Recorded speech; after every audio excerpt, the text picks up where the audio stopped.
జై హింద్ నినాద సృష్టికర్త ఆబిద్ హసన్ సాఫ్రానీ. భారతదేశ స్వాతంత్రోద్యమంలో అనేక మంది మహనీయులు తమ ధనం మన ప్రాణాలను త్యాగం చేశారు.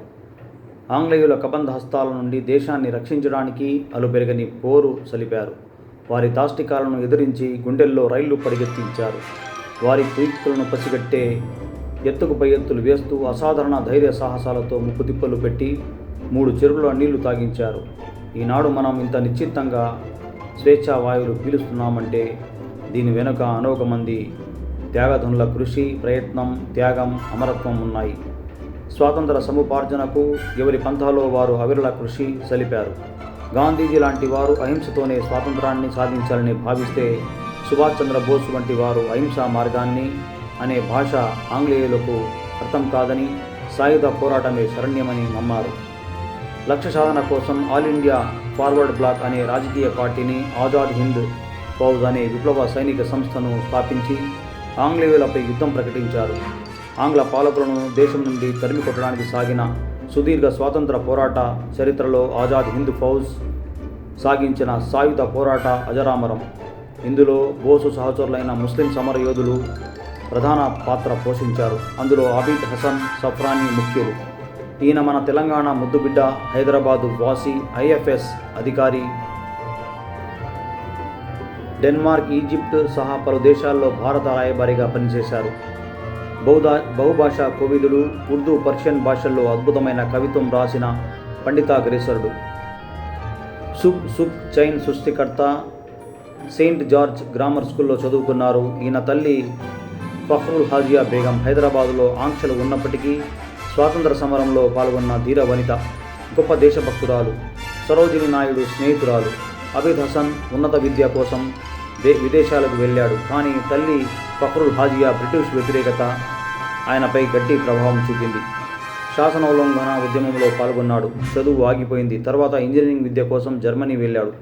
అక్కడే సుభాష్ చంద్రబోస్ని కలుసుకున్నాడు. స్వాతంత్ర పోరాటానికి మద్దతు కూడగట్టేందుకు బోసు చేస్తున్న ప్రసంగాలు ఆబిద్ హసన్ను మరింత ప్రభావితం చేశాయి. దీనితో ఇంజనీరింగ్ చదువును మధ్యలో విడిచిపెట్టి బోస్ వ్యక్తిగత కార్యదర్శిగా, జర్మన్ భాష అనువాదకుడిగా చేరిపోయాడు.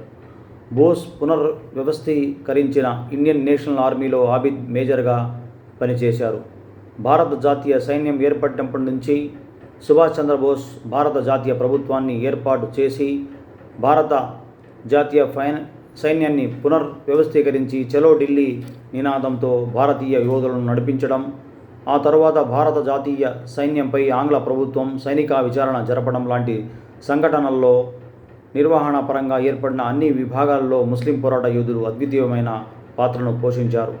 1941లో గృహ నిర్బంధంలో ఉన్న బోసు బ్రిటిషు ప్రభుత్వం కళ్లల్లో మన్నుగొట్టి కలకత్తా నుంచి అదృశ్యమై ఆఫ్ఘనిస్తాన్, రష్యన్ మార్గాల ద్వారా జర్మనీ చేరుకునే వరకు ఆయనకు అన్ని విధాలుగా బాసుడగా నిలిచి ప్రతి చారిత్రాత్మక సందర్భంలోనూ వారు బోసుకు వెన్నుగా దన్నుగా నిలిచారు. ఈ ఏర్పాట్లన్నీ మియా అక్బర్ షా పర్యవేక్షించగా ఆ తరువాతి ప్రాణాంతక కాబుల్ ప్రయాణంలో అక్బర్ షా ఏర్పాటు చేసిన సాయుధ పఠాన్ యువకులే నేతాజీకి అంగరక్షకులుగా నిలిచారు.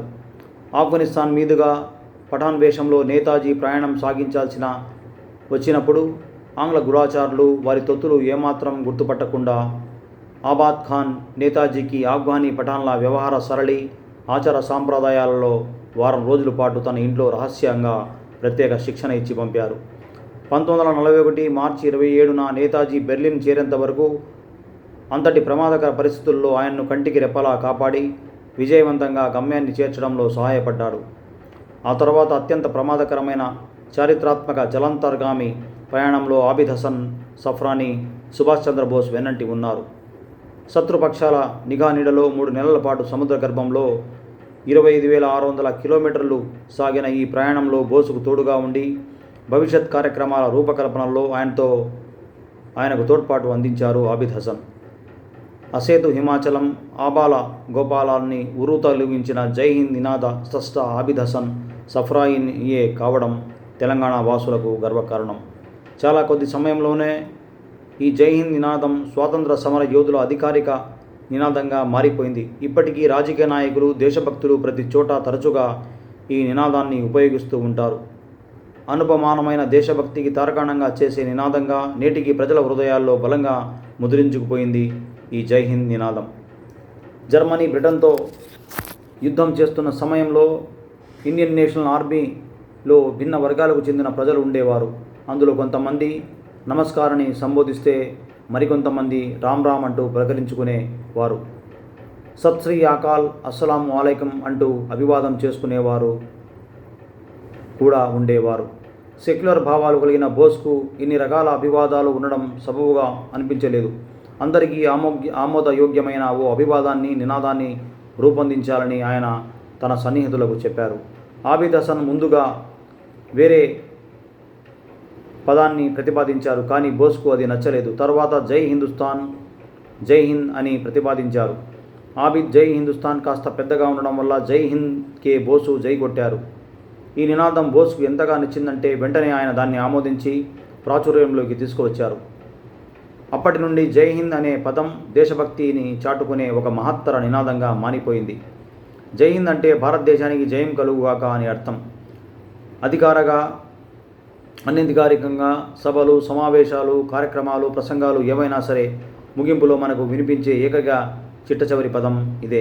కానీ ఇది ఎలా ఉనికిలోకి వచ్చింది, ఎలా వాడుకలోకి వచ్చింది, ఎవరు సృష్టించారు, ఎవరు ప్రాచుర్యంలోకి తెచ్చారు, దీని పూర్వోత్తరాలు ఏమిటి, అలవోకగా పలికేస్తున్న ఈ పదం గొప్పతనం గురించి నేటి తరంలో ఎంతమందికి తెలుసు? అంతేకాదు, మనం ఈనాడు సుభాష్ చంద్రబోస్ను నేతాజీ అని సంబోధిస్తున్న బిరుదు కూడా ఆబిద్ హసన్ సఫ్రానీ ప్రదానం చేసిందే. చివరికి అది అసలు పేరు డామినేట్ చేసి నేతాజీ లేకుండా బోసు పేరు పలికే పరిస్థితి లేకుండా చేసింది. ఇంతటి ప్రేమపూర్వక స్నేహాన్ని నేతాజీతో పంచుకొని మహత్తరమైన దేశభక్తి నినాదాన్ని జాతికి అందించిన మహనీయుడు, అసమాన త్యాగధనుడు ఆబిద్ హసన్ సఫ్రానీ గారిని సదా గుర్తుంచుకోవడం మన అందరికీ నైతికత కర్తవ్యం.